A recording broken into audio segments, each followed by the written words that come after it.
ಎಲ್ಲ ಕನ್ನಡದ್ದು ನೀವು ಕೇಳ್ತಿರೋದು ಕನ್ನಡದ್ದು ಅಥವಾ ಎಲ್ಲ? On the whole you are sung with so many people singers ಜೊತೆಗೆ ನಿಮಗೆ ಒಂದು ಹಾರ್ಟ್ ಫೇವ್ರೇಟ್ ಅಥವಾ ನನಗೆ ಇಂಥವ್ರು ಕಂಡ್ರೆ ಅಥವಾ ಇಂಥವ್ರ ಗಾಯನ ಕಂಡ್ರೆ ಬಹಳ ಇಷ್ಟ ಅಂತ ಯಾರಾದರೂ? ಅಲ್ಲ, ಆ್ಯಸ್ ಎ ಸಿಂಗರ್ ನಾನು ನಮ್ಮ ಅವ್ರನ್ನೆಲ್ಲ ಬಿಟ್ಬಿಡಿ, ಜೇಸುದಾಸ್ ಅವರಾಗಿರ್ಬೋದು, ಬಾಲು ಸರ್ ಆಗಿರ್ಬೋದು, ಅವ್ರದ್ದೆಲ್ಲ ಬೇರೆದೇ ಒಂದು ಲೆವೆಲ್. ಅವ್ರು ಲೆಜೆಂಡ್. ಅವ್ರ ಜೊತೆ ನಾವು ಹಾಡಿದ್ದೀವಿ ಅನ್ನೋದು ನಮ್ಮ ಒಂದು ಖುಷಿ, ಸೌಭಾಗ್ಯ. ಹೌದು. ಇಲ್ಲಿ ನಮ್ಮದೇ ಸಿಂಗರ್ಸ್ ಬಗ್ಗೆ ಹೇಳಬೇಕು ಅಂತಂದರೆ ನಮ್ಮ ರಾಜೇಶ್ ಕೃಷ್ಣನ್. ರಾಜೇಶ್ ಅಂದರೆ ನನಗೆ ತುಂಬ ಇಷ್ಟ. ಅವನು ಅಷ್ಟೇ, ಎಷ್ಟು ಒಳ್ಳೆ ಸಿಂಗರ್ ಅಂದರೆ ಈಸ್ ಎ ಬಾರ್ನ್ ಸಿಂಗರ್. ಯಾವುದು ಹಿ ಡಸಂಟ್ ನೀಡ್ ಎನಿ ಒಂಥರ ಟ್ರೈನಿಂಗ್ ಏನು ಬೇಡ. He is a great fan of Balu sir. S.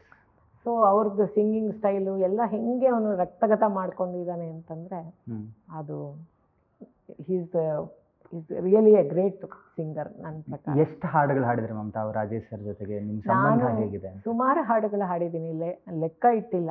ಮೊದಲೆಲ್ಲ ಬಾಲು ಸರು ಮತ್ತು ಚಿತ್ರ ಅವರೆಲ್ಲ 90s ಅಲ್ಲಿ ತುಂಬ ಬ್ಯುಸಿ ಸಿಂಗರ್ಸ್. ಮೇನ್ ಸ್ಟ್ರೀಮಲ್ಲಿ ಅವರೆಲ್ಲ ಹಾಡ್ತಾ ಇದ್ರು.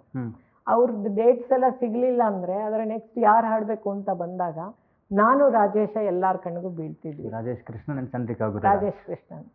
ಸೊ ಸುಮಾರು ಹಾಡುಗಳಿದೆ, ನೀವು ಯೂಟ್ಯೂಬಲ್ಲಿ ಸರ್ಚ್ ಮಾಡಿದ್ರೆ ಸಿಗುತ್ತೆ. ಬಟ್ ಎಲ್ಲ ಹಾಡು ಚೆನ್ನಾಗಿದೆ, ಎಷ್ಟು ಕ್ಯಾಚಿ ಆಗಿದೆ ಗೊತ್ತಾ? ಯಾಕೆ ಅದೆಲ್ಲ ಜನಗಳಿಗೆ ಆ ಟೈಮಲ್ಲಿ ಅಷ್ಟು ರೀಚ್ ಆಗಲಿಲ್ಲ ಅಂತ ನನಗೆ ಗೊತ್ತಿಲ್ಲ. ಈ ಮಾಧ್ಯಮದ ಒಂದಷ್ಟು ಸಂವಹನದ ಕೊರತೆನೋ ಅಥವಾ ಯಾವುದು ರೀಸನ್ ಏನು ಅಂತ ಗೊತ್ತಿಲ್ಲ. But he is one of the greatest singer. I am A great fan of Rajesh. Lovely.